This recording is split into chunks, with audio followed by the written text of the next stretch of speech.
அருமையான தேவனுடைய பிள்ளைகளே, ஆண்டவராகிய இயேசு கிறிஸ்துவின் நாமத்தில் உங்கள் அனைவருக்கும் என்னுடைய வாழ்த்துதலை தெரிவித்துக் கொள்கிறேன்.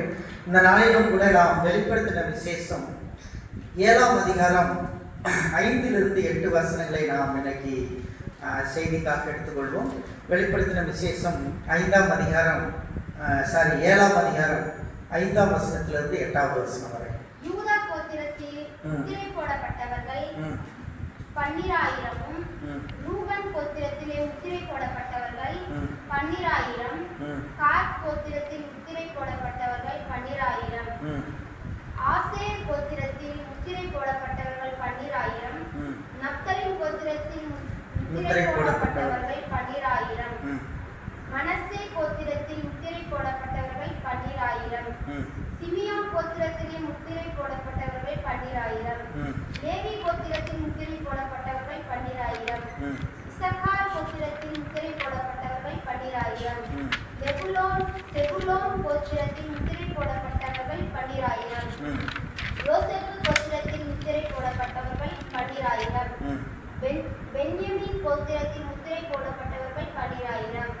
இவர்களுக்கு பின்பு நான் பார்த்தபோது இதோ சகல ஜாதிகளிலும் கோத்திரங்களிலும் ஜனங்களிலும் காரிலும் இருந்து வந்ததும் ஒருவனும் எண்ணக்கூடாததுமான திரளான கூட்டமாகிய ஜனங்கள் வெள்ளை அங்கிகளை தரித்து தங்கள் கைகளில் குறித்தோலைகளை பிடித்து சிங்காசனத்திற்கு முன்பாகவும் ஆட்டுக்குட்டியானவருக்கு முன்பாகவும் நிற்க கண்டேன். ஹல்லேலூயா. இங்க பார்க்கிறோம், பரலோகத்தினுடைய ஒரு காட்சியை யோவான் பார்க்கிறார். யோவான் பார்க்கும்போது ஒவ்வொரு கோத்திரத்துல இருந்தும் 12,000 பேர், மொத்தம் 1,44,000 பேர், அது இல்லாத திரளான ஜனங்கள்.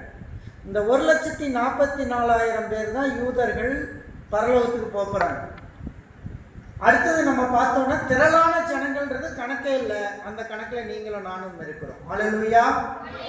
இப்போ பாருங்க, இந்த பரலோகத்தை குறித்த ஒரு தரிசனத்தை யோவான் பார்க்கும்போது அந்த 1,44,000 24 மூப்பர்களையும் அங்கே பார்க்குறான். இந்த 24 மூப்பர்கள் என்ன ரெசம்பிளன்ஸை கொடுக்கிறார்கள் என்று சொன்னால், பழைய ஏற்பாட்டின் காலத்தில் 12 கோத்திரங்கள், புதிய ஏற்பாட்டில் 12 சீடர்கள். இது இரண்டுமே 24 மூப்பர்களாக இருக்கலாம் என்பது வேத பண்டிதர்களுடைய கருத்தாக இருக்கிறது. ஆனால் இப்போ நம்ம ஒவ்வொருத்தரையா நம்ம பார்க்கணும். யாக்கோபுக்கு எத்தனை பிள்ளைகள் இருந்தாங்க? 12 பிள்ளைங்க. 12 பிள்ளைகளுக்கும் கர்த்தருடைய பிள்ளைகளுக்கு ஆசீர்வாதம் ரொம்ப முக்கியம். நம்ம இன்னைக்கு நிறையா பார்க்குறோம். நமக்கு தந்தையின் ஆசீர்வாதம் ரொம்ப முக்கியம். ரட்சிக்கப்பட்ட தேவ பிள்ளைகளுடைய ஆசீர்வாதம் ரொம்ப முக்கியம். சப்போஸ் நம்முடைய தந்தையோ அல்லது நம்முடைய அப்பா அம்மாவோ ரட்சிக்கப்படாமல் இருந்தால் அவங்க ஆசீர்வாதம் நமக்கு அவசியம் இல்லைன்னு போயிடும். ஆனால் நம்முடைய போதகருடைய ஆசீர்வாதம் ரொம்ப முக்கியமானது. ஸோ ஆசீர்வாதம் எப்படிப்பட்டதாக இருக்கும், ஆசீர்வாதம் எதை குறிப்பிடுறதாக இருக்கும் என்பதை இப்போ நம்ம பார்க்க போகிறோம். அதாவது இந்த யாக்கோபுக்கு 12 பிள்ளைங்க. இந்த 12 பிள்ளைகள் யார் யாருன்னா, ரூபன், சிமியோன், லேவி, யூதா, டான், நப்தலி, காத், ஆசோர், ஈசாக்கர், செபுலோன், யோசேப்பு, பென்யமின் அப்படின்னு சொல்லி 12 பிள்ளைகள் அவருக்கு இருந்தாங்க. இந்த 12 பிள்ளைகளும் அவர்களுடைய வாழ்க்கை முறைகளை அவங்க அப்பா கடைசியாக 49வது அதிகாரத்தை திருப்பிக்கிங்க, ஆதியாகமம். அவங்க அப்பா சாக போகிறாரு. சாகிறதுக்கு முன்னாடி அவர் ஒவ்வொரு பிள்ளைகளையும் ஆசீர்வதிக்கிறத நம்ம பார்க்குறோம். Before his death, the father is going to bless their children when he is lying down in the bed. அந்த நேரத்தில் யோசேப்பு நிற்கிறாரு. யோசேப்பு நிற்கும்போது 2 பசங்களை கூட்டிகிட்டு வர்றாரு. யோசேப்பு அப்போ எகிப்து நாட்டினுடைய அதிபதியாக இருக்கிறார். யோசேப்பு எகிப்து நாட்டில் அதிபதியாக ஆனதுக்கு அப்புறம் அவங்க அப்பா, அம்மா மற்றும் 89 பேரை அந்த நாட்டுக்குள்ளே கூட்டிகிட்டு போனார். அந்த 89 பேர் உள்ளே போனாங்க. வெளியே வரும்போது எவ்வளோ பேராக வெளியே வந்தாங்க? 6.5 லட்சம் புருஷர்கள் மட்டும் 6.5 லட்சம் பேர் வெளியே வந்தாங்க. எகிப்துக்குள்ளேருந்து வெளியே வரும்போது, இஸ்ரவேல் ஜனங்கள் மூலமாக, மோசே மூலமாக மீட்டு வரும்போது இந்த 89 பேர் அதில் இந்த 12 பிள்ளைகளும் அவங்க பேர பிள்ளைகளோட உள்ளே போனாங்க. யாக்கோபு, லேயாள். ஏன்னா ராகேல் வந்து வர்ற வழியிலே இறந்துட்டா. யோசேப்புடைய original mother was expert. But ஆனாலும் பெரியம்மா தான், அக்காவும் தங்கச்சியும் தான் கல்யாணம் பண்ணியிருந்தார் யாக்கோபு.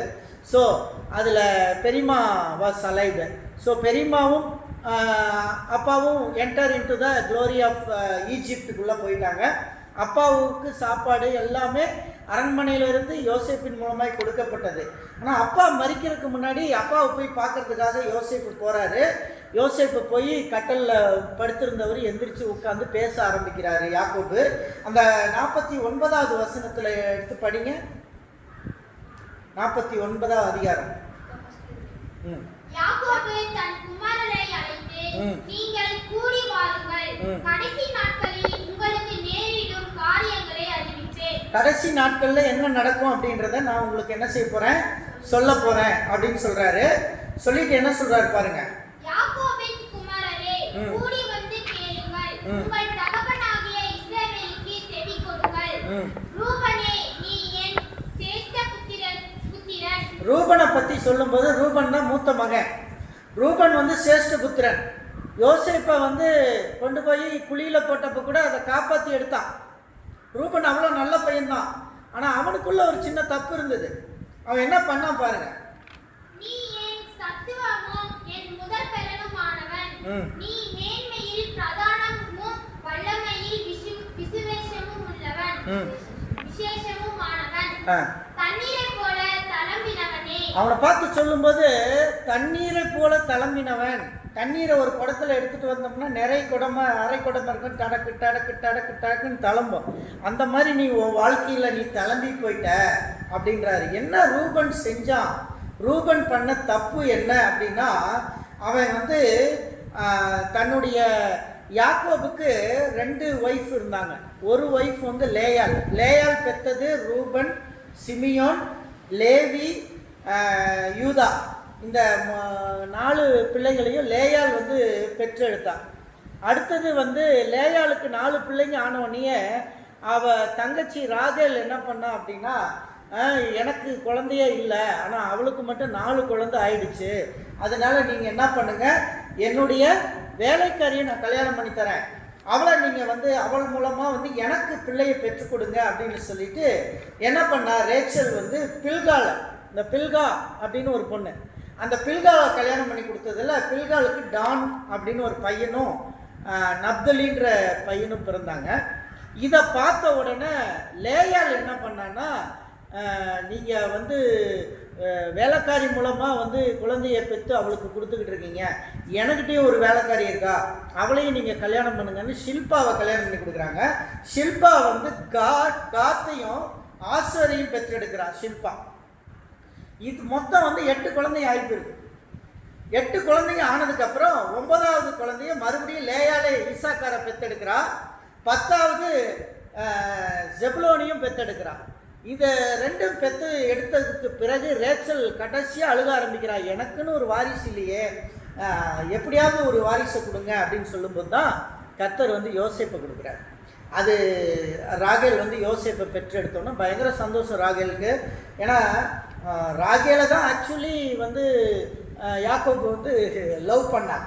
ஆனால் அந்த காதல் அப்படின்றது வந்து பைபிளில் தப்பாக சொல்லியிருக்குன்னு நீங்கள் நினைக்கலாம். ஆனால் யாக்கோபு அவன் லவ் பண்ணதுனால, அவன் காதலித்ததுனால என்ன நடந்துச்சுன்னா, எக்ஸ்ட்ரா 3 பொண்ணுங்களை கல்யாணம் பண்ண வேண்டியது வந்துருச்சு. அது ஒரு பெரிய பிரச்சனை ஆகிப்போச்சு. ஸோ இந்த சம்பவத்தில் அதை பார்க்குறோம். யோசேப்பு பிறந்த பிறகு ராகேல் வந்து அடுத்து கர்ப்பமாகிறார், செகண்ட் கன்சீவ்டு. அந்த கன்சீவ் ஆகும்போது அந்த குழந்தை பிறக்கும்போது ராகேல் இறந்து போகிறான். இது ஒரு சேட் டெமிஸ் அப்படின்னு சொல்லி இஸ்ரேலில் சொல்கிறாங்க. ஏன்னா அந்த யோசேப்புக்கு அடுத்தது பென்யமின் பிறந்த உடனே ராகேல் வந்து மரித்து போகிறாள். ராகேல் வந்து பெத்தேல் என்கிற இடத்துல லூஸ் என்ற ஊரில் மரித்து போகிறாள். அவளை வந்து அதற்கு முன்பாகவே தெபோரால்னு சொல்லி அவளுடைய ஒரு தாதியும் அங்கே மரிக்கிறார்கள். அந்த தாதியையும் அதே இடத்தில் அடக்கம் செய்கிறார்கள். அதே பகுதியிலே ராகேலையும் அடக்கம் செய்கிறார்கள். ராகேல் அங்கே அடக்கம் செய்யப்படுகிறார். ராகேல் முக்கியமாக அந்த அவள் ஏன் வந்து மரித்தாள் சீக்கிரம் அப்படின்றதுக்கு ஒரு பிப்ளிக்கல் எவிடன்ஸ் இருக்குது. அவங்க அப்பா வீட்டிலேருந்து கிளம்பி வரும்போது அவங்க அப்பா தன்னுடைய மகளுக்கு எல்லா பரிவாரங்களையும் கொடுத்து அனுப்புனார். அந்த பரிவாரங்களோட யாக்கோபு வரும் பொழுது ராகேல் என்ன பண்ணா, அவங்க வீட்டில் இருந்த சாமி சிலையை தூக்கிட்டு வராங்க. ஏன்னா அவங்க அப்பா விக்கிரக ஆராதனை வணங்குறவர். ஆனால்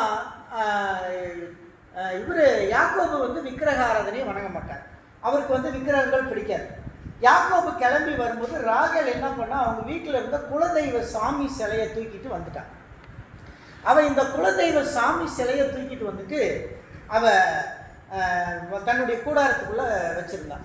இந்த நேரம் அவங்க அப்பா சாமி கும்பிட்றதுக்காக போய் பார்க்குறாரு. குலதெய்வ கோயிலில் சாமியை காணோம்.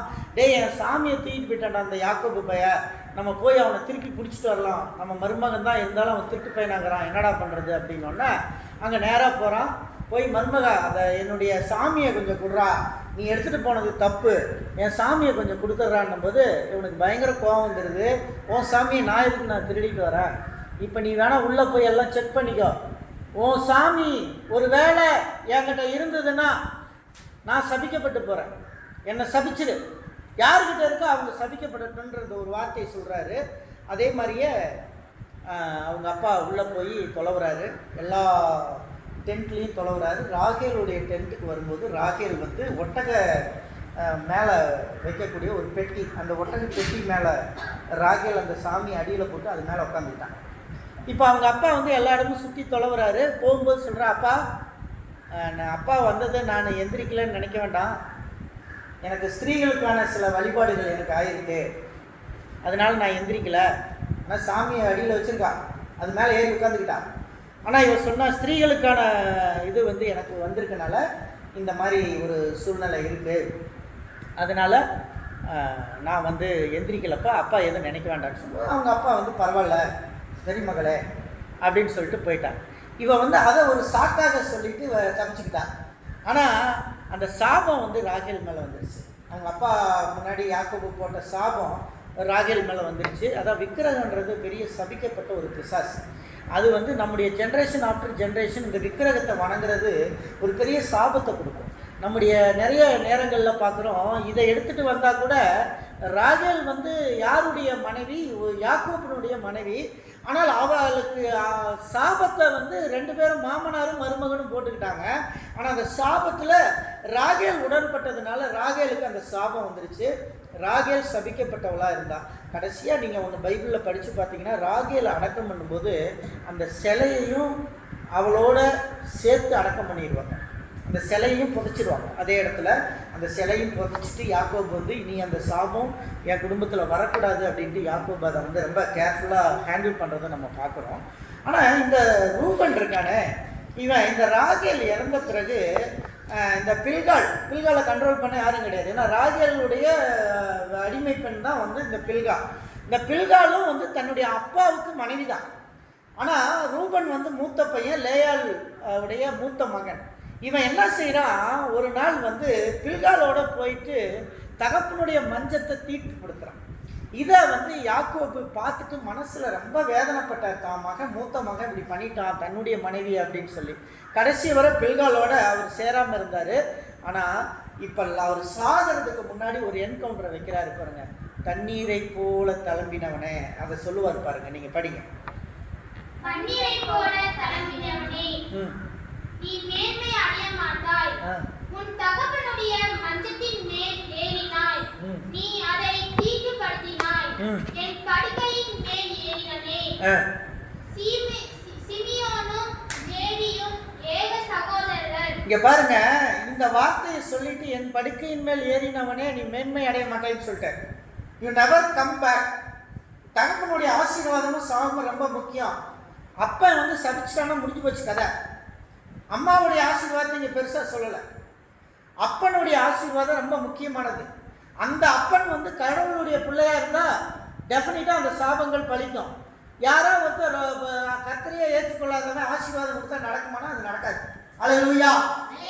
கர்த்தரை ஏற்றுக்கொண்டு ரட்சிக்கப்பட்ட பிள்ளை கொடுக்குற ஆசீர்வாதம் ரொம்ப முக்கியமானது. இப்போ யாக்கோபு ஆசீர்வாதத்தை மூத்த மகனுக்கு கொடுத்துட்டாரு. 2வது மகன் யாராரு? லேவி, சிமியோன் 2 பேருக்கு என்ன சொல்றாரு? ஏக சகோதரர்கள். நீங்க ஏக சகோதரர்கள். அவர்களுடைய பட்டயங்கள் கொடுமையின் கருவி. உங்க கத்தி இருக்குது பாரு, ரொம்ப மோசமான கத்தி. என்ன பண்ணாங்க தெரியுமா இவங்களுக்கு இந்த 12 பசங்களுக்கும் ஒரே ஒரு பொம்பளை பிள்ளை. வீட்டில் ஒரே பொம்பளை பிள்ளைன்னா அந்த பிள்ளைய எப்படி வளர்த்துவாங்க? எப்படி வளர்த்துவாங்க? செல்லமாக வளர்த்துவாங்க. எப்படி வளர்த்துவாங்க? செல்லமாக வளர்த்துவாங்க. செல்ல பிள்ளையாக வளரும். எங்கள் வீட்டில் சாரா வளர்ந்த மாதிரி சாரா வந்து செல்ல பிள்ளையாக வளர்ந்தா. ஹாஸ்டலில் செல்ல பிள்ளையாக வளர்ந்தா சாரா. அது செல்ல பிள்ளையாகவே வளர்ந்துச்சு கடைசி பிள்ளைன்றதுனால. மீதி பிள்ளைகளை உரைய வாங்கி அடியை வாங்கி வளர்ந்துச்சு. அது மட்டும் செல்ல பிள்ளையாக வளர்ந்துச்சு. அது மாதிரி அந்த ஒரே பொம்பளை பிள்ளைய செல்லமாக வளர்த்துவாங்க. அம்மா அம்மா செல்லம், அப்பா செல்லம், எல்லாரும் செல்லமாக வளர்த்துவாங்க. இந்த செல்லப்புள்ள வீட்டில் வளரும்போது ஒரு நாள் என்ன சொல்கிறா, ரொம்ப அழகாக இருப்பாள். அவள் பேர் டயனா. அவள் பேர் என்ன? டயானா.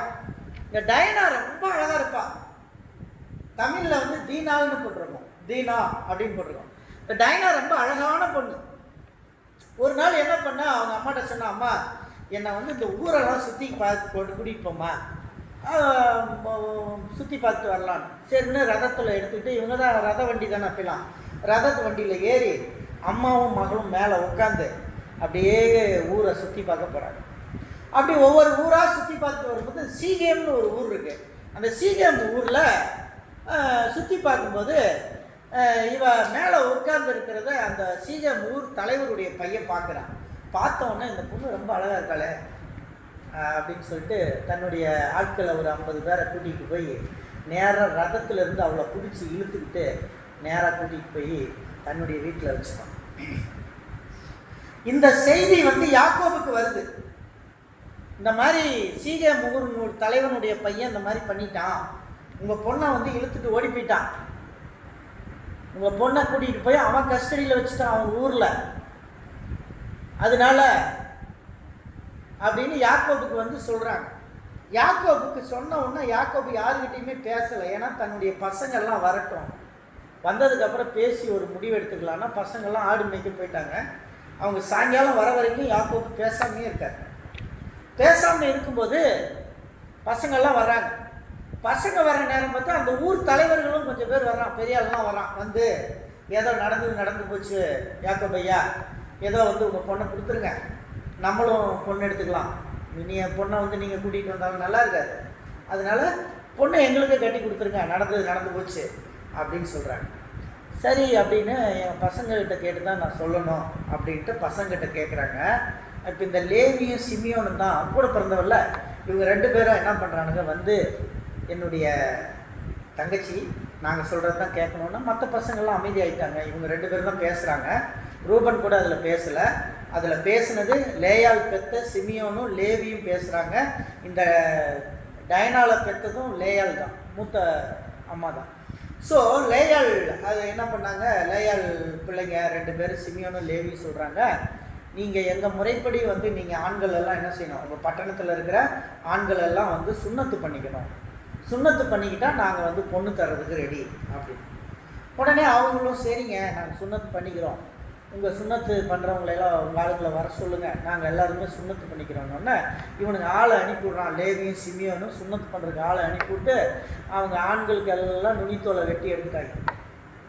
வெட்டி எடுத்து 3ஆவது நாள் பயங்கரமாக வலி வருமா.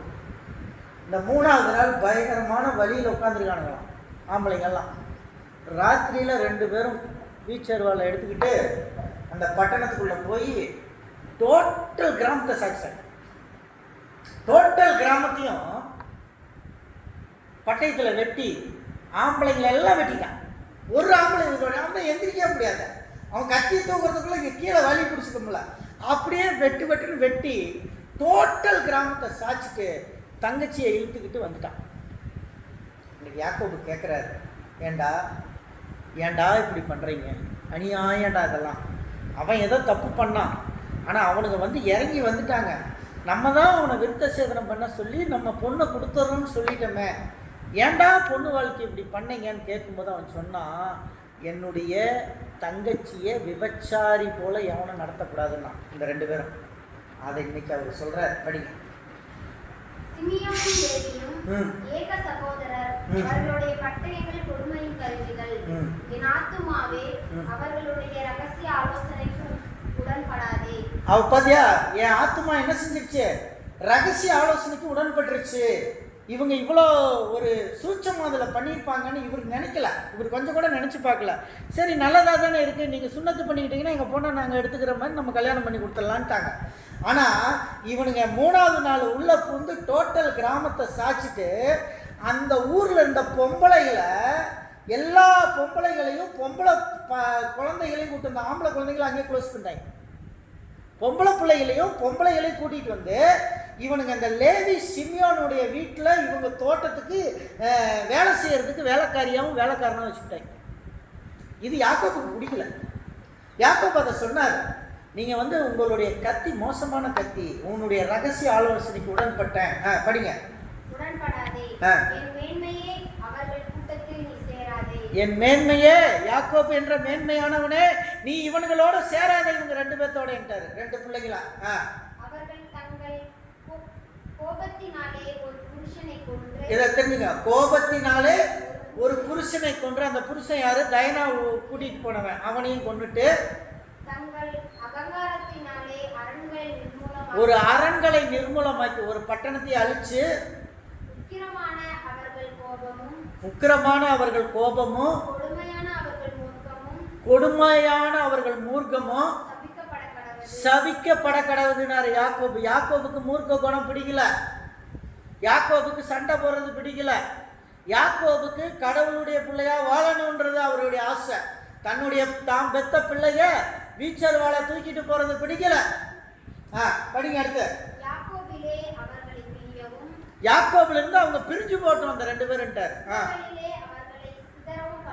இஸ்ரவேலில் அவர்களை சிதறவும் பண்ணுவேன்.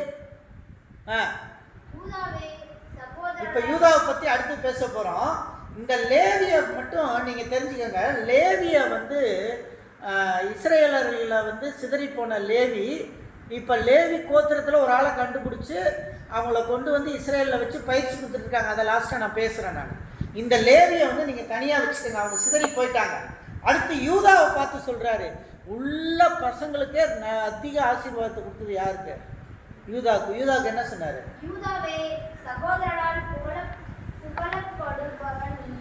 சகோதரரால் புகழப்படுகிறவன் நீயே. யூதான்றது யாரு? ஜூட்ஸ். யூதான்றது யாரு? ஜூட்ஸ். யூத வம்சத்தில் தான் யார் பிறந்தது? தாவீது பிறந்தது. யூத வம்சத்தில் தான் இயேசு கிறிஸ்து பிறந்தாரு. யூத வம்சம் தான் இஸ்ரேல். இன்னைக்கு இருக்கிற இஸ்ரேல் நாடு யாருது? யூதாவுக்கு. இந்த யூதாவுக்கு யாக்கோபு கொடுக்குற ஆசீர்வாதத்தை பாருங்க. என்ன சொல்றாரு? சகோதரோட பிடரிய பிடிக்கும். இன்னைக்கு என்ன பண்றாரு பெஞ்சமின் நத்தநாயகம்? சத்துருக்களுடைய பிடரின் மேல இருக்கும். இன்னைக்கு யாருடைய பிடரியை போய் பிடிச்சிட்டு இருக்காரு? பெஞ்சமின் நத்தானியாகோ. என்ன பண்றாரு? இஸ்ரேல் எங்கெங்க போகுது? ஈரானை போய் அடிக்குது. ஈராக்கு தெரியுதா? ஈரான் அடிக்குது, ஈராக் அடிக்குது. ஈராக் தேசத்துல ஈராக்கை பற்றி ஒரு சிறப்பு இருக்குது. நான் அது உங்களுக்கு நிறையா சொல்கிறேன். பைபிளில் இருக்கக்கூடிய ஈரான் தேசம் வந்து சிறப்பானது. ஈராக்கை பற்றியும் சிறப்பான தேசம். பெர்சியான்னு நம்ம சொல்கிறோம் இல்லையா? பைபிளில் பெர்சியான்னு ஒரு நாடை பற்றி போட்டிருக்கோம். அந்த பெர்சியா நாடு தான் இன்றைக்கி இருக்கிற ஈரான். இந்த ஈரானில் போய் அடிச்சுது இஸ்ரேல். பக்கத்தில் ஹமாஸ் அடிக்குது. அவங்க பிடரிய பிடிக்குது இஸ்ரேல். வசனம் பார்த்தீங்களா? யூதாவுக்கு கொடுத்த வசனம். யூதாவுக்கு அவ்வளோ பெரிய ஸ்ட்ராங் இதை கொடுத்தாங்க. படிங்க அடுத்து. உன் தகப்பனுடைய புத்திரர், உங்க அப்பாவுடைய மகன், அடுத்த மகன்கள் எல்லாரும் இஸ்ரேலே உணர்ந்த பணிவாங்க. அல்லேலூயா. இன்னைக்கு நம்மெல்லாம் யாரை பணிஞ்சிட்டு இருக்கோம்? யூதாவுடைய மகன் யார்? இயேசு கிறிஸ்து. யூதாவுடைய பேரன் இயேசு கிறிஸ்து. அந்த இயேசு கிறிஸ்து நம்ம பணிஞ்சிட்டு இருக்கோம். இது எவ்வளோ ஒரு ட்ரூ பாருங்க. அதெல்லாம் பல வருஷத்துக்கு முன்னாடி அவங்க அப்பா கொடுத்த பிளஸ்ஸிங் அது. படிங்க. யூதா பாலசிங்கம் இறை கவர்ந்து கொண்டு ஏறி போனாய். என் மகனே, சிங்கம் போலும் கிளச்சிங்கம் போலும் மடங்கி படுத்தான். அவனை எழுப்புறவன் ஒருத்தனும் முடியாது. இஸ்ரேலை அழிக்கிறதுக்கு ஒருத்தனாலும் முடியாது. அல்லேலூயா, அல்லேலூயா. இது யாருக்கு கொடுத்தது? யூதாவுக்கு கொடுத்த ஆசீர்வாதம். அதனால தான் இன்னைக்கு இஸ்ரேல் வந்து சுற்றி எத்தனை நாடு எழுத்து நிற்கிறான். இதில் உடனே ஈரான் வந்து இறங்கி அழிச்சிரும், இஸ்ரேல் அப்படி பண்ணிடும் இப்படி பண்ணிடும்லாம் நம்ம வந்து நிறையா சமூக வலைத்தளத்தை பார்க்கும்போது நமக்கு பயம் வந்து ஜெபம் பண்ணோம். ஆனால் இஸ்ரேல் அழிஞ்சுதா? அழியவே அழியாது, அழியவே அழியாது. அது பாருங்கள், இப்போ போய் பெஞ்சமின் நெத்தன்யாஹூ வந்து ட்ரம்ப்போட போய் ஒரு மீட்டிங் பண்ணிட்டு வந்தார். ட்ரம்ப்புக்கு இஸ்ரேல் வந்து ஒன் ஆஃப் த இந்த நோபல் பரிசுக்கு ஒன் ஆஃப் த உறுப்பினர் இஸ்ரேல் வந்து கையெழுத்து பண்ணோம். இஸ்ரேல் வந்து யாரை ரெக்கமெண்ட் பண்ணிட்டு வந்திருக்கு? ட்ரம்ப்பை ரெக்கமெண்ட் பண்ணிட்டு வந்திருக்கு நோபல் பரிசு கொடுக்கறதுக்கு. அந்த அளவுக்கு இஸ்ரேலுடைய ஒரு பார்ட் வந்து அதிகமாக இருக்குது, உலக அரசியல் வரலாறுல அதிகமாக தெரியுது. அதனால சொல்கிறேன், யூதா என்பது ரொம்ப முக்கியமானது. அடுத்து இந்த தான், அப்புறம் நப்தலி, காத்து. இப்போ இந்த தானும் நப்தலியும் ரேச்சலுடைய பில்கா, இந்த பில்காலோட தான் வந்துட்டு ரூபன் வந்து தப்பு பண்ணான். அதனால தான் கர்த்தர் வந்து இந்த ரூபனை வந்து அவங்க அப்பா வந்து சபிக்கிறார். இந்த பில்காலும் நப்தலியை பெற்ற அம்மாவும் ஒருத்தர் தான். அவங்க யாருன்னா ராகேல் மூலமாக வேலைக்கார பெண். அடுத்து சில்பா கொஞ்சம் நல்ல பிள்ளை. சில்பா வந்து கிளாட், ஆசோர், அவங்க ரெண்டு பசங்களை சில்பா வந்து பெற்றெடுக்கிறா. இவங்க எல்லாமே ஒரு பெரிய சேனையாக வந்து உருவெடுத்து வர்றாங்க. அவங்க அப்பா ஆசீர்வாதம் யோசேப்புக்கு அதிகமாக இருந்தது, பெஞ்சமினுக்கு இருந்தது. ரேச்சலுடைய கடைசி மகனுடைய பெஞ்சமினுக்கு இருந்தது. பெஞ்சமின் வந்து நம்ம பார்த்தோம் அப்படின்னா, இந்த பெஞ்சமின் கோத்திரத்திலிருந்து தான் வந்த பிஷப்பு தான் எனக்கு அனைத்தையும் கொடுத்தார். இஸ்ரேல்லேருந்து வந்த பெஞ்சமின் கோத்திரத்திலிருந்து வந்த பிஷப்பு தான் என்ன ரெவரண்டாக வந்து எனக்கு அனைத்தையும் கொடுத்தாரு. எனக்கு அந்த பெஞ்சமின் கோத்திரத்திலிருந்து வந்த பிஷப் மூலமாக நான் அபிஷேகம் பண்ணப்பட்டேன். அது அவர் பெத்லகேம் திருச்சபையினுடைய பிஷப். அவர் பெத்லகேம் திருச்சபையினுடைய மெயின் பிஷப் அவர் தான். அந்த பிஷப் தான் என்ன அபிஷேகம் பண்ணார். இன்றைக்கி நம்மளும் வந்து ஒரு கோத்திரத்தோடு சம்மந்தப்படுறோம். ஏதோ ஒரு வழியில் வந்து நம்ம உலகத்தில் இந்த கோத்திரத்தோடு சம்மந்தப்படுறோம். அது வந்து பெஞ்சமின் கோத்திரமாக கூட இருக்கலாம். பெஞ்சமின் வந்து ஒரு கரேஜ், ஒரு வீர கோத்திரம் அப்படின்றது பைபிளில் நிறையா சொல்லியிருக்கு. பெஞ்சமின்ஸ் வந்து யுத்த வீரர்கள். அவங்க யுத்தத்தில் இறங்கினாங்கன்னா, அடித்தாங்கன்னா எல்லாத்தையும் வெட்டி தள்ளி போயிட்டே இருப்பாங்க எதிரிகளை. அதுதான் பெஞ்சமின் கோத்திரத்தில் இருக்கக்கூடிய ஒரு பெரிய ஸ்பெஷாலிட்டி. ஸோ இது வந்து இந்த 12 பிள்ளைகளை குறித்து நம்ம பார்த்தோம். யோசேப்பு, அவங்களுடைய வம்சங்கள் எல்லாமே, இவங்க எல்லாமே வந்து ஒரு குறிப்பிட்ட காலத்தில் அவங்க வந்து அந்த இனங்கள் வந்து அப்படியே அவங்க எகிப்தில் இறந்துட்டாங்க. அந்த 12 பேரில் யோசேப்பு முதல் கொண்டு எல்லாருமே எகிப்தில் இறந்து போனாங்க. அதில் வந்து இந்த யார், நப்தலி, ஜெபுலோன் மட்டும்தான் வந்து இதில் வந்து வர வழியில் இறந்தார். எகிப்து வெளியே வரும்போது மீதி எல்லாருமே ஆன் த ஸ்பாட்டில் எல்லாருமே இறந்துட்டாங்க. பெஞ்சமின், யோசேப்பு எல்லாருமே இறந்துட்டாங்க. ஆனால் நான் இப்போ எதுக்காக இதை வந்து நான் உங்களுக்கு சொல்லிக்கிட்டு இருக்கேன், இவங்களுடைய பிளெஸ்ஸிங் எதுக்கு முக்கியம் அப்படின்றேன்னா, அந்த பிளெஸ்ஸிங் தான் நமக்கு முக்கியம். யூதாவுக்கு என்ன பிளெஸ்ஸிங் கொடுத்தாங்களோ அந்த பிளெஸ்ஸிங் தான் நமக்கும். ஏன்னா நம்ம யாரை ஃபாலோ பண்ணுறோம்? ஜீசஸை ஃபாலோ பண்ணுறோம். யூதா கோத்திரத்தை ஃபாலோ பண்ணிகிட்ருக்கோம். அந்த கோத்திரத்தை ஃபாலோ பண்ணும்போது அந்த பிளெஸ்ஸிங் நமக்கு வரணும். அது ரொம்ப நமக்கு முக்கியமானது. ஸோ அதனால் இயேசுவின் மூலமாக நமக்கு வரக்கூடிய கிடைக்கக்கூடிய எல்லா பிளெஸ்ஸிங்கும் நமக்கு ஆசீர்வாதமானது. இயேசுவுக்கு 12 சீடர்கள் இருந்தாங்க. இயேசுவுக்கு 12 சீடர்கள் இருந்தாங்க. நம்ம எல்லாம் வந்து அதை பற்றி படிச்சிருக்கோம். இந்த 12 சீடர்களை பற்றி நம்ம நிறையா காரியங்களை குறித்து நம்ம பார்க்க போகிறோம். மத்தேயு 10ஆம் அதிகாரம் 2வது வசனத்திலிருந்து 4வது வசனம் வரைக்கும் வாசிங்க. மத்தேயு 10:2-4. அந்த 12 அப்போஸ்தலர்களுடைய நாமங்கள் ஆவன. முந்தினவன் பேதுரு எனப்பட்ட சிமியோன், அவன் சகோதரன் அந்திரேயா, ஆண்ட்ரூ, செபதேயுவின் குமாரன் யாக்கோபு, ஜேம்ஸ், அவன் சகோதரன் யோவான், பிலிப்பு, பர்த்தலமேயு, தாமஸ், ஆயக்காரராகிய மத்தேயு, மேத்யூ, அல்பேயுவின் குமாரன் யாக்கோபு, ஜேம்ஸ், தாயு என்னும் மறுநாமம் உள்ள லெபேயு, டயரிஸ், ஜூடு, கானானாகிய சைமன், டிசோல்வ். அவரை காட்டிக் கொடுத்த யூதாஸ் காரியோத் என்பவைகளே. யூதாஸ் காரியோத். மொத்தம் வந்து 12 பேர் இல்லையா? இந்த 12 பேரும் வந்து இந்த 24 மூப்பர்கள் நம்ம சொல்கிறோம் இல்லையா, பரலோகத்தில் பார்க்கக்கூடிய 24 மூப்பர்கள். அதில் 12 பேர் வந்து நம்ம யாரை பார்த்துட்டோம்? யாக்கோபினுடைய பிள்ளைகளை பார்த்துட்டோம். இந்த 12 இந்த சீஷர்கள் அப்படின்ற மாதிரி ஒரு சில வேத பண்டிதர்களுடைய பேச்சுக்கள் உள்ளது. இது வந்து நம்ம பார்த்தோம் அப்படின்னா பேதுருவை பற்றி பார்க்குறோம். பேதுரு எப்படி இறந்தார் தெரியுமா? ஒரு ஊழியர், அவர் பேர் பீட்டர். இந்த பேதுரு வந்து அந்தியோகியா பட்டணத்துலேயும் ரோம்லேயும் போய் ப்ரீச் பண்ணார். பயங்கரமான ப்ரீச். ஒரே பிரசங்கத்தில் 2000 பேர் ரசிக்கப்பட்டான். அந்த காலத்து ஜனத்தொகையில் 2000 பேர் அப்படின்னா 2000 வருஷத்துக்கு முன்னாடி எவ்வளோ ஜனத்தொகை இருந்திருக்கும். அவ்வளோ இதுலேயும் 2000 பேர் ரசிக்கப்பட்டான்னா ஒரு பெரிய பிரசங்கியாராக இருந்திருக்காரு பேதுரு. பேதுரு வந்து அந்தியோகியாலையும் ரோம்லேயும் போய் கடைசியில் அவரை வந்து எப்படி கொன்னாங்க அப்படின்னா தலைகீழாக சிலுவையில் அரைஞ்சாங்க. பேதுரு என்ன பண்ணாங்க? தலைகீழாக சிலுவையில், ஏசப்பாவை நேராக சிலுவையில் அரைஞ்சாங்க. ஆனால் இந்த பேதுருவை தலைகீழாக சிலுவையில் அரைஞ்சாங்க. அப்படி தான் முதல் சீசன் வந்து இறந்து போனார். இந்த 2வது சீசன் வந்து அந்திரேயா, ஆண்ட்ரூ வந்து பார்த்திங்கன்னா அவர் வந்து கிரீஸு, தெல்சியா 2 மாகாணங்களில் வந்து அவர் வந்து போய் ப்ரீச் பண்ணார். அதுக்கப்புறம் அவரையும் வந்து குரூசிஃபைட் பண்ணிட்டாங்க, சிலுவையில் அரைஞ்சிட்டாங்க. அடுத்து வந்து ஜேம்ஸ். இந்த ஜேம்ஸ் வந்து ஆங்கிலத்தில் 2 பேர் வரும், ஜேம்ஸ். ஓகே. அப்போ இந்த ஜேம்ஸ் வந்து ஸ்பெயின் நாட்டில் போய் பிரசங்கம் பண்ணார். ஸ்பெயினில் இருக்கிற மக்கள் இவர் மூலமாக கிறிஸ்தவங்களாக்கப்பட்டாங்க. அடுத்து வந்து எருசலேமுக்கு வந்தார். எருசலேமுக்கு வந்து அவர் சுவிசேஷத்தை சொல்லும்போது அவரை வந்து கழுத்தை அறுத்துட்டாங்க. அப்படி தான் ஜேம்ஸ் வந்து இறந்தார். இயேசுனுடைய 3வது சீசன். இயேசுனுடைய 4வது சீசன் வந்து யோவான். இந்த யோவான் வந்து பத்மு தீவில் போய் இருந்தார். அந்த பத்மு தீவில் தான் அந்த வெளிப்படுத்தின விசேஷத்தை எழுதுகிறார்.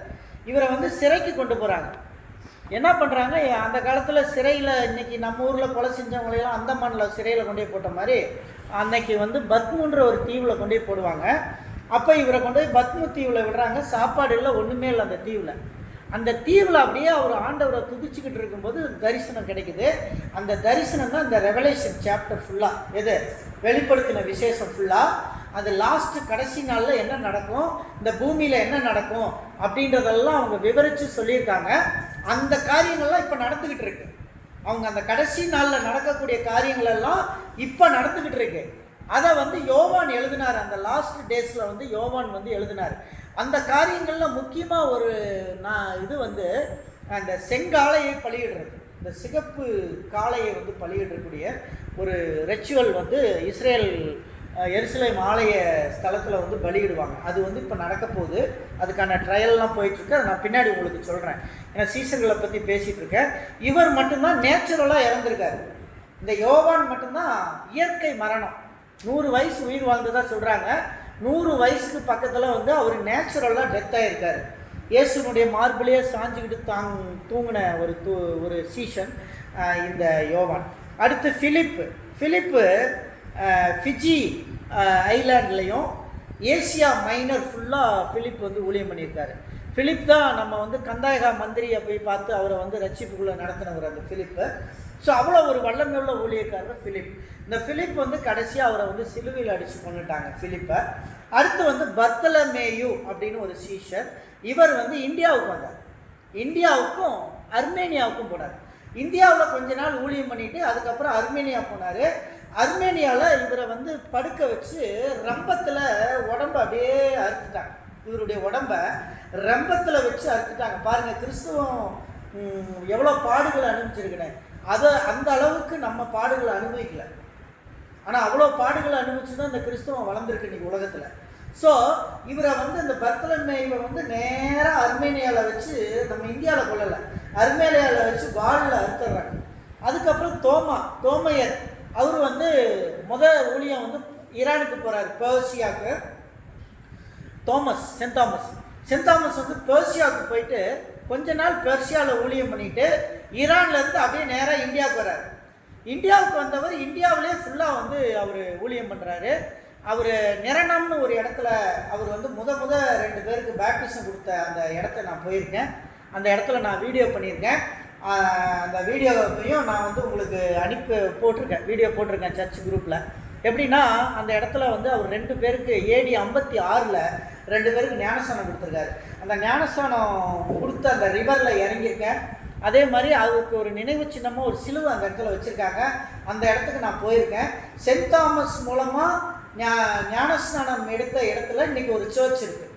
அந்த சர்ச்சில் வந்து சென்ட் தாமஸ் பயன்படுத்தின கட்டில் முதல் கொண்டு எல்லாமே இருக்குது அந்த இடத்துல. அதுக்கப்புறம் அந்த இடத்துல வந்து அந்த புராதன இடத்துல அண்டர் கிரவுண்டில் சென்ட் தாமஸுடைய கல்லர் அங்கே கிடையாது. ஆனால் அண்டர் கிரவுண்டில் போனால் கிமு 300 டெட் பாடிஸ் இருக்குது. அதெல்லாமே அடியில் வந்து ஒவ்வொன்றும் கல்லில் எழுதி பதிச்சு வச்சுருக்காங்க.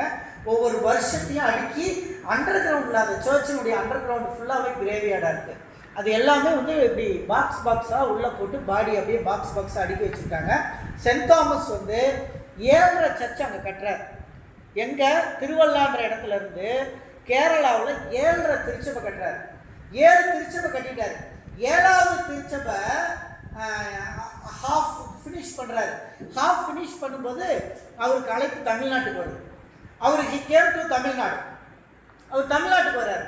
தமிழ்நாட்டுக்கு வந்து அவர் மயிலாப்பூர் அப்படின்ற இடத்துல இயேசுவின் சுவிசேஷத்தை அறிவிக்கிறாரு.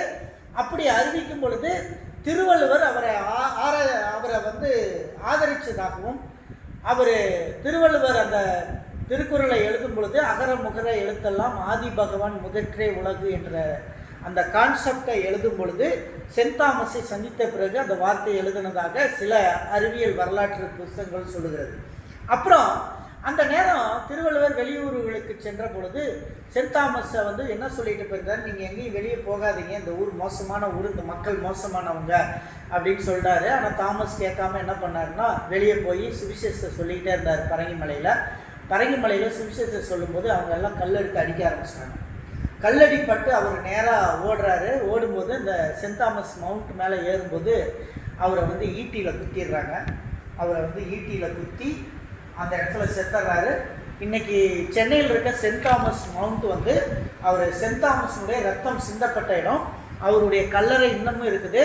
அவருடைய போன் எலும்பு துண்டுகள் இருக்குது. நானே என் குடும்பமாக போய் நாங்கள் போன முறை டூர் போனப்போ சென்ட் தாமஸ் கல்லறையில் அந்த போனை போய் பார்த்துட்டு வந்தேன். அந்த போன் இன்னமும் இருக்குது. அதை வந்து கண்ணாடி பேலையில் அவருடைய போனை பாதுகாத்து வச்சுருக்காங்க. ஒரு சின்ன துண்டு மட்டும்தான் இருக்குது, மீதி எல்லாம் அழிஞ்சிருச்சு.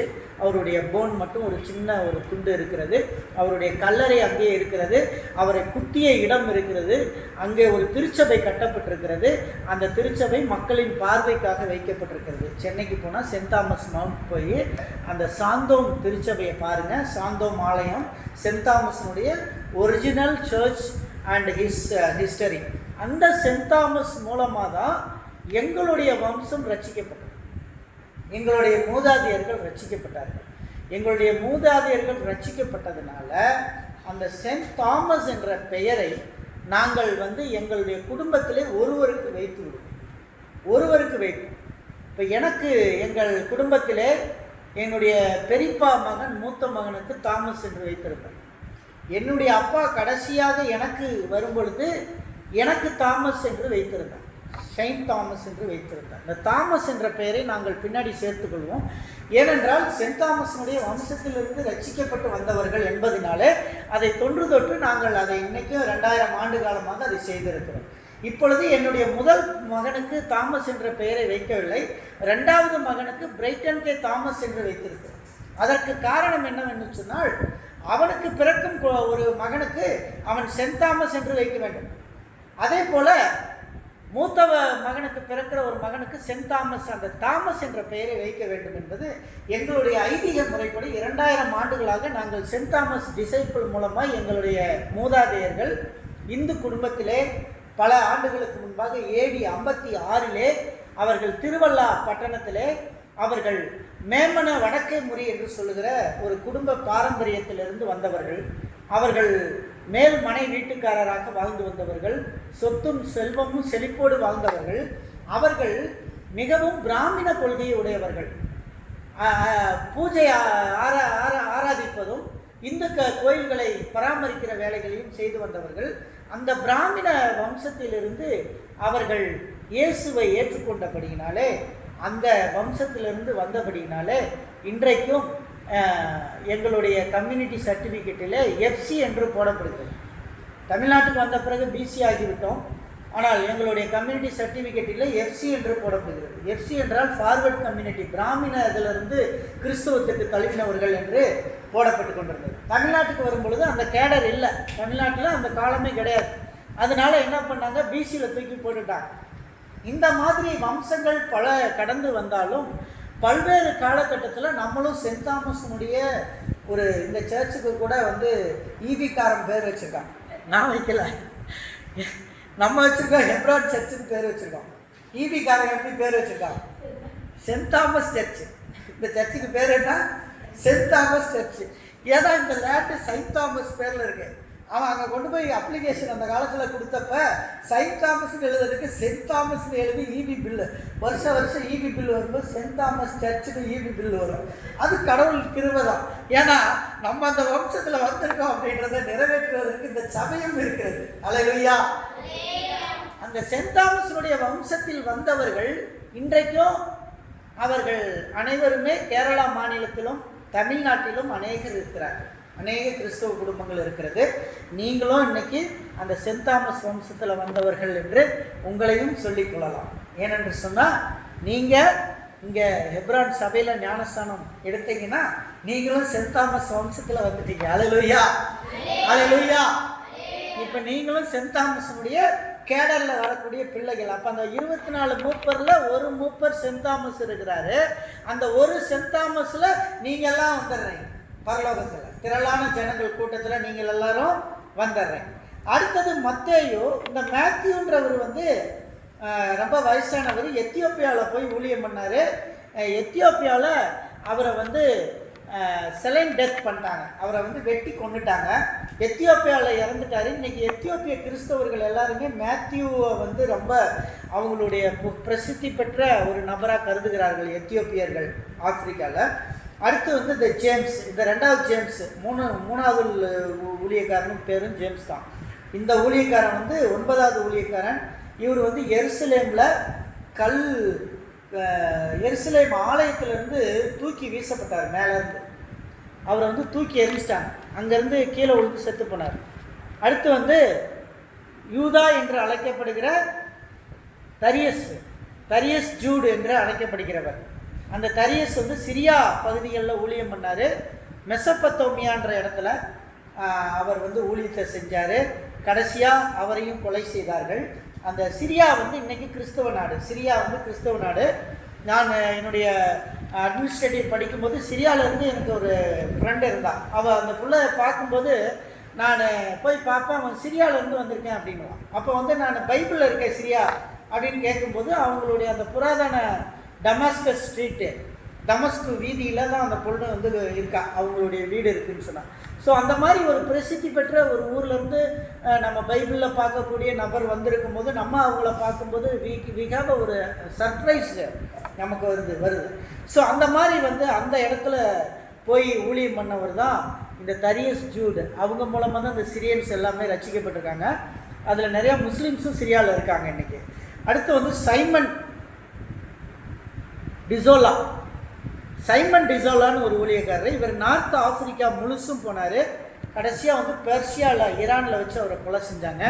அவர் வந்து 11வது ஊழியக்காரர், சீஷர், இயேசுவினுடைய 11வது சீஷர். கடைசி சீசன் யூதாஸ் காரியத்து நமக்கெல்லாம் தெரியும். அந்த யூதாஸ் காரியத்து நாண்டுக்கிட்டு செத்து போனான். எப்படி செத்தான்? எத்தனை வெள்ளிக்காசுக்கு இயேசுவை காட்டி கொடுத்தான்? 30 வெள்ளிக்காசுக்கு இயேசுவை காட்டி கொடுத்தான். கடைசியாக அவன் ஆண்டுக்கிட்டு செத்து போனான். அவன் செத்த பிறகு அவனுக்கு பதிலாக மத்தியாஸ் அப்படின்னு சொல்லி ஒரு ஊழியக்காரரை அந்த பிளேஸில் அப்பாயின்மெண்ட் பண்ணுறாங்க. அவர் வந்து காஸ்பியன் கடல் ஓரத்தில் பகுதிகளில் ஊழியம் செஞ்சு கடைசியாக கல்லால் எரிந்து கொல்லப்பட்ட இயேசுனுடைய 12 சீடர்களை பற்றி நம்ம பார்த்தோம். இப்போ நம்ம பார்க்க போகிற ஒரு விர்ச்சுவல், இப்போ ரீசெண்டாக நடந்த ஒரு சம்பவம். நேற்று என்ன நடந்துச்சு யாருக்கா தெரியுமா? 8ஆம் தேதி என்ன நடந்துச்சு? இஸ்ரவேலர்களுக்கு ஒரு ஐதீகம் உண்டு. என்னாகமம் புஸ்தகம் சீக்கிரம் வாசிங்க, தெரிஞ்சுக்கோங்க. என்னாகமம் புஸ்தகம் 19ஆம் அதிகாரம் 1 10 வசனங்கள். கர்த்தர் மோசேயையும் ஆரோனையும் நோக்கி, கர்த்தர் கற்பித்த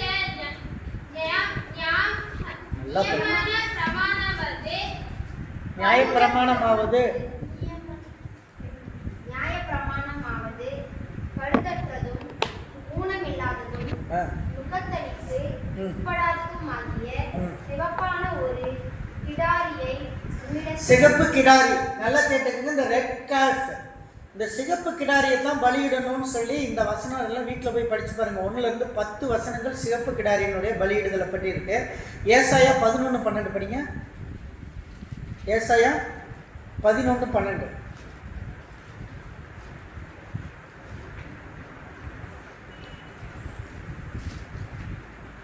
ஜாதிகளுக்கு ஒரு கொடியை ஏற்றி இஸ்ரவேலில் துரத்துண்டவர்களை சேர்த்து யூதாவில் சிதறடிக்கப்பட்டவர்களை பூமியின் 4 திசைகளிலும் இருந்து கூட்டுவார். இங்க பாருங்க, இது கடைசி காலத்தில் நடக்கும். யூதாவில் சிதறுன்ற இஸ்ரேல்லாம் உலகம் ஃபுல்லாக இருக்காங்க. அமெரிக்காவில் இருக்காங்க, கனடாவில் இருக்காங்க, லண்டனில் இருக்காங்க. இவங்கெல்லாம் ஒன்றாகி சிதறி இருக்கிறவங்கெல்லாம் வருவாங்க, அங்கே ஒன்று சேருவாங்க. அடுத்து வந்து எரேமியா 23:3 படிங்க. எரேமியா தீர்க்கதரிசியின் புஸ்தகம் 23ஆம் அதிகாரம் 3வது வசனம். எரேமியா நாடுகளில் மீதியாய் இருப்பவர்களை துரத்தியில் இருந்த எல்லா தேசங்களிலும் இருந்து சேர்த்து அவைகளை திரும்ப அவைகளின் தொழுவங்களுக்கு கொண்டு வருவேன். மறுபடியும் இஸ்ரேலுக்கு கொண்டு வர போறாரு. எசேக்கியேல் 28:25 படிங்க. எசேக்கியேல் 28:25. இஸ்ரவேல் ஜனங்கள் சிதறி இருக்கிறாங்க. இப்ப அவங்களையெல்லாம் ஒன்று சேர்த்துவார் கடைசியா. எசேக்கியேல் 28:25 படிங்கப்பா. இன்னொரு ஆள் எடுத்துக்க. எசேக்கியேல் 11:17. சொல்லுகிறது என்னவென்றால், நான் இஸ்ரவேல் வம்சத்தாரை அவர்கள் சிதறடிக்கப்பட்டிருக்கிற ஜனங்களிடத்தில் இருந்து சேர்த்து கொண்டு வந்து அவர்களால் ஜாதிகளின் கண்களுக்கு முன்பாக பரிசுத்தம் என்று விளங்கும் போது அவர்கள் என் தாசனாகிய யாக்கோபுக்கு நான் கொடுத்த தங்களுடைய தேசத்திலே குடியிருப்பார்கள். அல்லேலூயா. இஸ்ரவேலர்கள் எல்லாருமே எங்க வந்துருவாங்க? இஸ்ரேலுக்குள்ள வந்து குடியேறுவாங்க. எருசலேம் ஆலயம் இப்போ இல்லை, தெரியுமா உங்களுக்கு? எருசலேம் ஆலயம் இன்னும் கட்டப்படலை, அது கட்டப்பட போகிறது. எசேக்கியேல் 11:17 படிங்க. சகரியா 10:6-12. வேற யாராவது ஒருத்தர் எடுங்க. சகரியா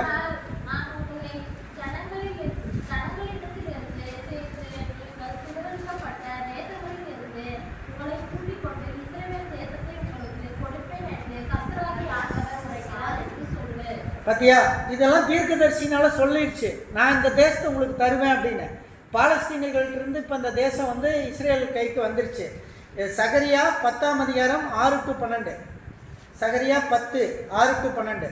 நான் யூதா வம்சத்தாரை பலப்படுத்தி யோசேப்பு வம்சத்தாரை ரட்சித்து அவர்களை திரும்ப நிலைக்க பண்ணுவேன். நான் அவர்களுக்கு இறங்கினேன், அவர்கள் என்னால் ஒரு காலம் தள்ளிவிடப்படாதவர்களை போல் இருப்பார்கள். அல்லேலூயா. நான் அவர்களுடைய தேவனாகிய கர்த்தர், நான் அவர்களுக்கு செவி கொடுப்பேன். எபிராயிம் பராக்கிரமரை போல இருப்பார்கள், மதுபானத்தால் கழிப்பது போல அவர்களுடைய இருதயம் கழிக்கும். அல்லேலூயா. அவர்களுடைய பிள்ளைகளும் அதை கண்டு மகிழ்வார்கள்.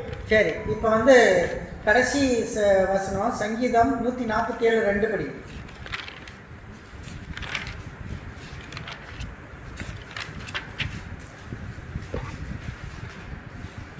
கர்த்தர் எருசலேமை கட்டுகிறார், துரத்துண்ட இஸ்ரவேலரை கூட்டி சேர்க்கிறார். பாத்தீங்களா?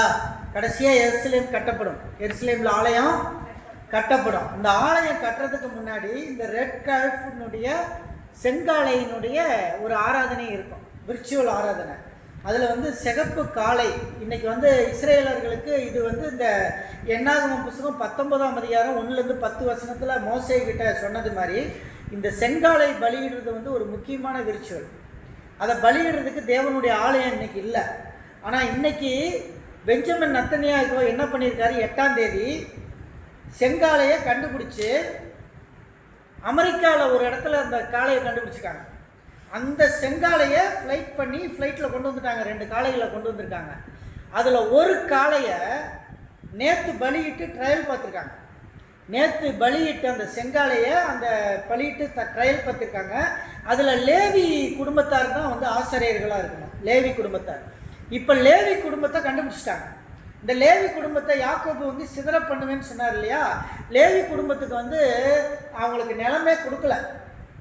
அவங்க கானானுக்குள்ளே போகும்போது எல்லா குடும்பத்துக்கும் பிரிச்சுட்டாங்க. லேவி வந்து நீங்கள் நிலமெல்லாம் கொடுக்கக்கூடாது, எந்தெந்த ஒவ்வொரு ஊரில் ஒரு லேவி இருக்கணும், அந்த லேவி தான் வந்து பாஸ்டராக இருக்கணும், அவங்களுக்கு வந்து நிலமெல்லாம் கிடையாது. அந்த ஏரியாவில் சர்ச்சு அவங்க லேண்டு தான் வந்து அவங்களுக்கு சொத்து, என்னுடைய காணிக்கை எல்லாம் தான் அவங்களுக்கு சொத்து லேவி குடும்பத்துக்குன்னு சொல்லி கடவுள் வந்து பிரித்து விட்டாங்க. அதனால் இந்த லேவி குடும்பத்தை இப்போ ரீசெண்டாக கண்டுபிடிச்சிருக்காங்க.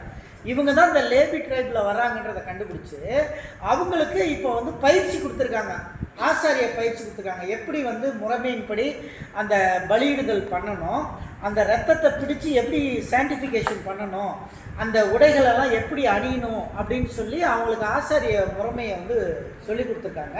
அந்த பயிற்சியும் முடிஞ்சு நேற்று 8ஆம் தேதி, ஜூலை 8ஆம் தேதி அந்த செங்காலையை ஒன்றை பலியிட்டு அந்த செங்காலை ரத்தத்தை எடுத்து அந்த இடத்துல தேய்த்து ஒரு மாதிரியான ஒரு ட்ரையல் பண்ணி சக்ஸஸ் பண்ணி பார்த்துருக்காங்க. அது வந்து உலகம் ஃபுல்லாக அது வந்து வைரல் ஆச்சு. நான் சர்ச் குரூப்லேயும் அதை பற்றி போட்டிருக்கிறேன், அதுக்காக ஜெபம் பண்ண சொல்லி போட்டிருக்கிறேன். அது நீங்கள் பார்த்துருப்பீங்க. அந்த இது வந்து நேற்று நடந்து முடிஞ்சிருச்சு. பெஞ்சமின் நத்தனியாக வந்து நேற்று நடந்து முடிஞ்சிருக்கு. இனி ஒரிஜினல் வந்து ஆகஸ்ட் மாதத்தில் நடக்கும். ஒரிஜினலான ஒரு பலியிடுதல் வந்து ஆகஸ்ட்டில் நடந்து அந்த காளையை வந்து நெருப்பில் சுட்டு எரிப்பாங்க.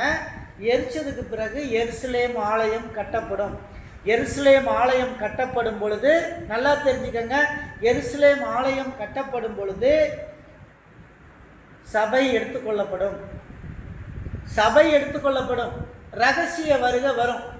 ரகசிய வருகையில் ஹஸ்பண்ட் வந்து கெட்ட வார்த்தை பேசிட்டு ரட்சிக்கப்படாமல் இருந்தான்னா அவன் கைவிடப்படுவான், மனைவி மேலே போயிடுவான், பரலோகத்துக்கு போயிடுவான், ரகசிய வருகையில் காணாமல் போயிடுவான். ஹஸ்பண்டு கர்த்தருக்குள்ளே இருக்கிறான், மனைவி கர்த்தருக்குள்ளே இல்லை, மனைவி கைவிடப்படுவான், ஹஸ்பண்ட் பரலோகத்துக்கு போயிடுவான், ஹஸ்பண்ட் பரலோகத்துக்கு போயிடுவான். பைக்கில் போயிட்டே இருப்பாங்க. ரகசிய வருகையை பற்றி பைபிளில் மத்தேயு 28 என்ன சொல்லுது தெரியுமா? ஒருத்தி எந்திரம் அரைச்சிட்டு இருப்பா, 2 பேர் எந்திரம் அரைப்பாங்க, ஒரு ஆள் காணாமல் போயிடும். 2 பேர் மாவு அரைச்சிட்டு இருப்பாங்க, ஒருத்தர் வந்து என்ன செய்வாங்க, காணாமல் போயிடுவாங்க.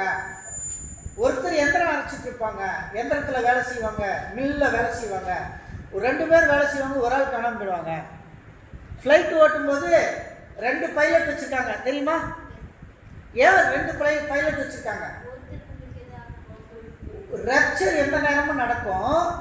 ரப்சர் ரகசிய வருகை நடக்கும்போது விசுவாசியாக ஒரு பைலட் போனால் அவிசுவாசி ஒரு பைலட் போடுவாங்க. ஒரு பைலட் வந்து விசுவாசியாக இருந்தால் அதுக்கு பகிரம் வந்து ஒரு அவிசுவாசியாக ஒரு பைலட்டை போடுறாங்க. ஏன்னா விசுவாசி பைலட்டு வந்து பரலோகத்துக்கு எடுத்துக்கொள்ளப்பட்டால் ஃப்ளைட் ஆக்சிடென்ட் ஆகக்கூடாதுன்னு சொல்லி அவிசுவாசி போடுறாங்க. இதெல்லாம் நடந்துக்கிட்டு இருக்கு. இப்போ கணவர் ரட்சிக்கப்படுறாரு, மனைவி பின்னாடி உட்காந்துருக்கிறான், ரட்சிக்கப்படவே இல்லை. ரகசிய வருகையில் கணவனை எடுத்துக்கிறாரு பைக்கில் போகும்போது. என்ன ஆகும்? பைக்கு எங்கேயாவது ஆக்சிடென்ட் ஆகி ஐயோ அம்மானு இடுப்பை உடச்சிக்கிட்டு இந்த அம்மா உட்காந்துருக்கோம். எங்கள் வீட்டுக்காரன் எங்கே போனானே தெரியல, காணாம ஏதோ இடத்துக்கு காணாமல் போயிட்டான். ரிச்சுவல் நடக்குதா? இது நடக்கும். இது கடைசி காலத்தில் இதெல்லாம் நடக்கும்.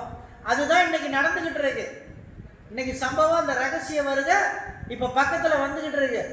ஹாஸ்டலில் ரட்சிக்கப்படணும் பிள்ளைங்க, ரட்சிக்கப்பட்ட பிள்ளைங்க ரகசிய வருகையில் மேலே போயிடுவீங்க, ரட்சிக்கப்படாத பிள்ளைகள் கைவிடப்படுவீங்க. நல்லா தெரிஞ்சுக்கங்க. அந்தி கிறிஸ்து ஆட்சி வந்துடும். அந்தி கிறிஸ்து ஆட்சி வரும்போது சபையில் அந்தி கிறிஸ்து என்ன சொல்லுவான் தெரியுமா? இனிமேல் என்ன ஆராதிங்க சபையிலன்னு. சபையில் யாரை ஆராதிங்க? என்ன ஆராதிங்க. ஏன்னா சபை எடுத்துக்கொள்ளப்படும் போது பரிசுத்த ஆவியானவரும் எடுத்துக்கொள்ளப்படுவார். இன்னைக்கு உங்களுக்கு எல்லாத்துக்கும் கூட நின்று பாதுகாக்கிறவர் யார்? பரிசுத்த ஆவியானவர் உன்னை பாதுகாக்கிறார். எங்கே போனாலும் ஹோலி ஸ்பிரிட் உங்க கூட போகிறார். நீ பைக்கில் போனாலும் ஹோலி ஸ்பிரிட் போகிறார், நீ காட்டுக்குள்ளே போனாலும் ஹோலி ஸ்பிரிட் போகிறார், நைட்டு 12 மணிக்கு போனாலும் ஹோலி ஸ்பிரிட் உங்களோட போயிட்டுருக்காரு. இப்போ ஹோலி ஸ்பிரிட் போயிட்டாருன்னா என்ன பண்ணுவேன்? நீ கைவிடப்பட்டேன்னா நீ ஏதாவது ஜோம் பண்ணி ப்ரோஜனம் நடக்குமா? ஒன்றும் நடக்காது, எல்லாம் போச்சு. அப்போ உன்னை உபத்திரவப்படுத்துவான். அப்போ நீ சொல்லுவேன், நான் வந்து இயேசுவை தவிர யாரையும் நம்ப மாட்டேன், யாரையும் கும்பிட மாட்டேன்னா உன் கழுத்தை இருப்பான், உன்னை கொள்ளுவான். 3.5 வருஷம் அந்தி கிறிஸ்துக்கு ரொம்ப நாள்லாம் கொடுக்கல பைபிளில், 7 வருஷம் கொடுத்துருக்காங்க. 3.5 வருஷம் கிறிஸ்துவ சபைகளுக்கு உபத்திரவ காலம். 2வது 3.5 வருஷம் ஆகும்போது யூதர்களுக்கும் விக்கிரக வழிபாடு செய்யாத முஸ்லீம்களுக்கும் உபத்திரவ காலம் வரும். ஏன்னா அவங்க இன்னும் மெஸ்ஸியாவை நம்பலை, இயேசுவை நம்பலை. அப்போ வந்து அவங்க நம்ப ஆரம்பிச்சிருவாங்க. இவன் வந்து 3.5 வருஷத்துக்கு அப்புறம் ஒரு சிலையை கொண்டு வந்து எருசலேம் ஆலயத்தில் வைப்பான். இந்த எருசலேம் தேவாலயம் வந்து 24 மணி நேரத்தில் கட்டப்படும். அந்த எருசலேம் ஆலயத்துக்கான ரிச்சுவல் தான் இந்த செங்காலை பலியிடுறது. செங்காலையை வந்து ஆகஸ்ட்டில் பலியிட்டாங்கன்னா அடுத்து வந்து சபை எடுத்துக்கொள்ளப்படும். சபை எடுத்துக்கொள்ளப்படும் போது பரிசுத்தவான்கள்லாம் எடுத்துக்கொள்ளப்படுவாங்க. பரிசுத்தவான்கள்லாம் எடுத்துக்கொள்ளப்பட்டுட்டா அப்புறம் இங்கே சபைக்கு வராதவன், ஞானஸ்தானம் எடுக்காதவன்லாம் ஒடியாருவான். ஒடியாந்து இந்த சபையில் உட்காந்துருப்பான். ஏன்னா அப்போ தெரியும் அவனுக்கு இதுதான் நடக்க போகுதுன்னு. அந்த நேரம் அவன் ரத்த சாட்சியாக மறிக்கிறவனுக்கு சொர்க்கம் கிடைச்சிடும். கைவிடப்பட்டவனில் ரத்த சாட்சியாக போகிறவனுக்கு சொர்க்கம் கிடைச்சிடும். அதுக்கப்புறம் இந்த 3.5 வருஷம் கிறிஸ்தவர்களை உபத்திரவ காலம் பண்ணிட்டு 3.5 வருஷத்துக்கு அப்புறம் ஒரு சிலையை கொண்டு வந்து எருசலேம் ஆலயத்துக்கு முன்னாடி கொண்டு வந்து நிறுத்துவான் ஆன்டி கிரைஸ்ட் தன்னுடைய சிலையை. சிலை வரும்போது யூதர்கள் சிலை வழிபாடு செய்ய மாட்டாங்க, முஸ்லீம்கள் சிலை வழிபாடு செய்ய மாட்டாங்க. இன்றைக்கும் முஸ்லீம்கள் சிலை வழிபாடு செய்கிறதில்ல. அப்படி வரும்போது அவங்க எதிர்த்து நிற்பாங்க. இந்தியா போன்ற நாடுகள் ஓகேன்னுவாங்க சிலை வழிபாடுக்கு. இந்தியாவில் சிலை வழிபாடு ஓகே. சைனா புத்திஸ்ட் கண்ட்ரிலெல்லாம் சிலை வழிபாடு, புத்தரையே வணங்கிட்டு இருக்காங்க, அவங்களுக்கு சிலை வழிபாடு ஓகே. ஸோ சிலை வழிபாடு இருக்கிற நாடுகளெல்லாம் ஒன்று சேர்ந்துடும், சிலை வழிபாடு இல்லாத நாடுகள்லாம் தனியாகப்படும். அப்படி தனியாகும்போது யூதர்களும் கிறிஸ்தவ நாடுகளும் முஸ்லீம் நாடுகளும் ஒன்று சேரும். அந்த ஒன்று சேரக்கூடிய 7 வருஷம் முடிவில் அமர்கதன் பேட்டில் நடக்கும். அந்த அமர்கதன் பேட்டில் எங்கே நடக்கும்? ஈராக்கில் தான் நடக்கும். ஈரானில் இல்லை, ஈராக்கில் நடக்கும். ஈரானில் அமர்கதோன்னு ஒரு இடம் இருக்குது. அந்த யுத்த களத்தில் தான் வந்து அந்த ஃபைட் வந்து ஃபைனல் 3rd வேர்ல்டு வார் நடக்கும்.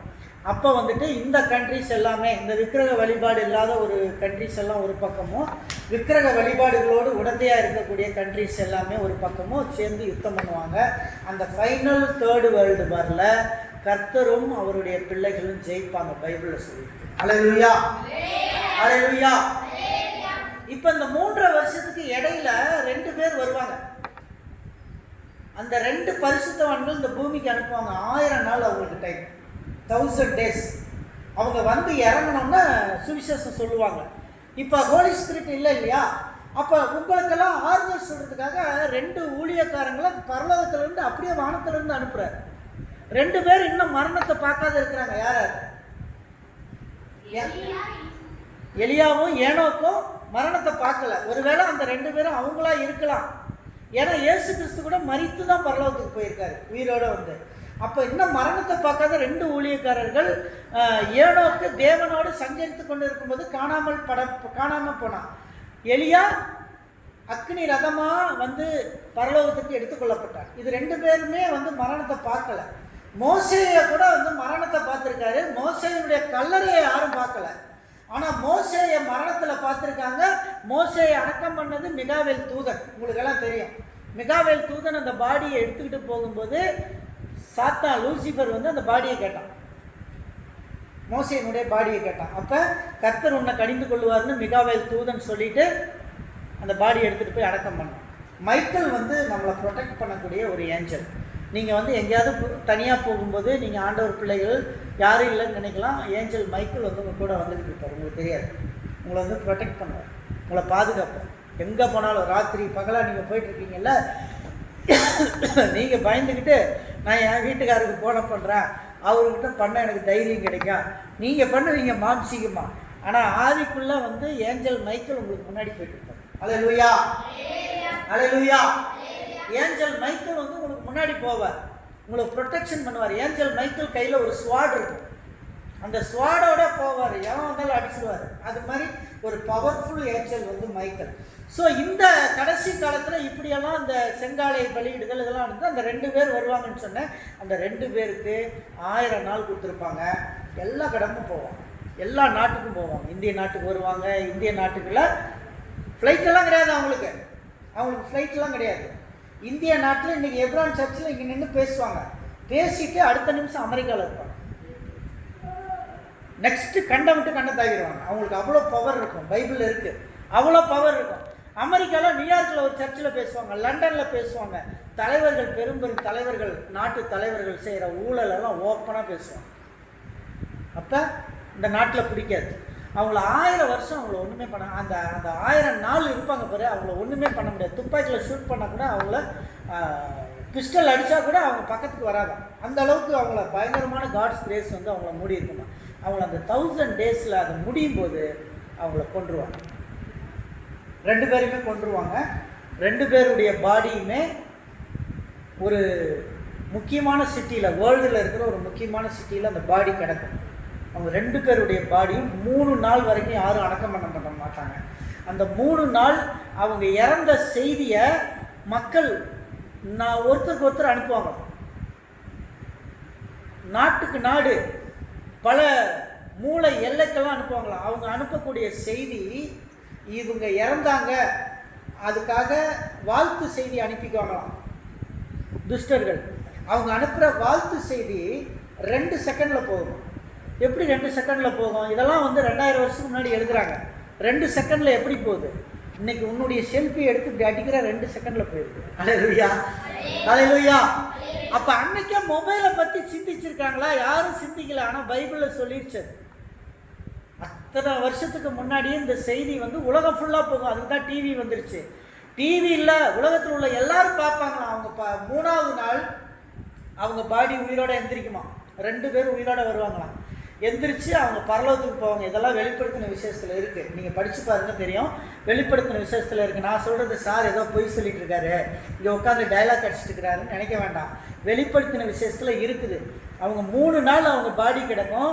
3ஆவது நாள் அவங்க 2 பேருமே உயிரோடு எந்திரிச்சு அப்படியே வானத்துக்கு எடுத்துக்கொள்ளப்படுறத உலகத்தில் இருக்கிற எல்லாரும் பார்ப்பாங்க. எப்படி பார்ப்பாங்க? எல்லார் கையிலும் என்ன இருக்கும்? செல்ஃபோன் இருக்கும். இப்போ இங்கே எத்தனை பேர் கையில் செல்ஃபோன் இல்லை சொல்லுங்கள்? செல்ஃபோன் இல்லாதவங்களாம் கை தூக்குங்க. சரி, ஒன்று தெரிஞ்சுக்கங்க. இந்த சம்பவம் நடக்கும்போது நீங்கள் கைவிடப்பட்டிருந்தா உங்கள் கையில் செல்ஃபோன் இருக்கும். அல்லேலூயா, அல்லேலூயா. உங்கள் கையில் செல்ஃபோன் இருக்கும். நீங்கள் அதை பார்ப்பீங்க. பார்க்கறதுக்காகவே உங்கள் கையில் செல்ஃபோன் இருக்கும். இப்போ தான் 8 வயசு பையன் செல்ஃபோன் வச்சுருக்கான். சைனாவிலையும் செல்ஃபோனை முதல்ல வெளியே கொடுத்துட்டு தான் ஸ்கூலுக்குள்ளே விடுறான். 24 மணி நேரம் செல்ஃபோன் கைமாக்குறான். அதனால் உலகமே வேடிக்கை பார்க்கக்கூடியது. இதெல்லாம் நடக்கும். இது நடக்கும்போது ஃபைனல் அந்த 7 வருஷம் முடியும் போது ஆன்டி கிரைஸ்டனுடைய ஒரு குரூப்புக்கும் கிரைஸ்டனுடைய ஒரு குரூப்புக்கும் சண்டை நடக்கும். இதுதான் கடைசி யுத்தம். ஆன்டி கிரைஸ்டனுடைய குரூப்பில் சில நாடுகள் சேர்ந்துருக்கும். கிரைஸ்டுக்கு சம்மந்தப்பட்ட சில நாடுகளும் சேர்ந்து யுத்தம் பண்ணோம். அந்த ஃபைனல் யுத்தம் ஈராக்கில் இருக்கிற அமர்கதன் பேட்டலில் நடக்கும். அந்த யுத்தத்தில் சாகிறவர்கள், அந்த யுத்தத்தில் மரிக்கிறவர்கள், அவர்கள் உடல்களை 7 ஆண்டுகள் எரிப்பார்கள். அவர்கள் உடல்களை எத்தனை வருஷங்கள் எரிப்பாங்க? 7 வருஷத்துக்கு எரிப்பாங்க. அதை கண்டுபிடிச்சி எடுக்க 7 வருஷம் ஆகும். அது 7 வருஷத்துக்கு அதை எடுத்துகிட்டு இருப்பாங்க. அந்த வெப்பன்ஸு, அந்த துப்பாக்கி, இந்த வெப்பன்ஸ் எல்லாமே எரிக்கிறத 7 இயர்ஸ் எடுத்துக்கிடுவாங்க. எடுத்து எல்லாத்தையும் எரிப்பாங்க. இதுதான் லாஸ்ட்டாக நடக்க போகுது, 3rd வேர்ல்டு வார். அதுக்கு பிறகு தான் ஆண்டவராகிய இயேசு கிறிஸ்து வருவார், மத்திய இடத்துல வந்து நிற்பார். அதுக்கு முன்னாடி இயேசு கிறிஸ்து வருவார், நம்ம யாரும் பார்க்க மாட்டோம். சபை எடுத்துக்கொள்ளப்படும் போது மேலேயே ஆண்டவர் நிற்பார். அங்கே நின்று தன்னுடைய பிள்ளைகளை கூப்பிட்டுக்குவார். பூமிக்குள்ளே வரமாட்டார். பூமிக்குள்ளே வந்தால் எண்டாயிடும் உலகத்துக்கு. அதனால அவர் மேலேயே நிற்பார். சபையை இருக்கிற விசுவாசிகளை எல்லாம் அப்படியே எடுத்துக்குவார். அதுதான் ரகசிய வருகை. ரகசிய வருகையில் ஆவியானவரும் இயேசு கிறிஸ்துவோடு எடுத்துக்கொள்ளப்பட்டு நம்மளும் சபையோடு எடுத்துக்கொள்ளப்படுவோம். அதன் பிறகு தான் இந்த உபத்திரவ காலம்லாம் நடக்கும். 3rd வேர்ல்டு வார்லாம் வரும். இதெல்லாம் பைபிளில் சொல்லியிருக்கு.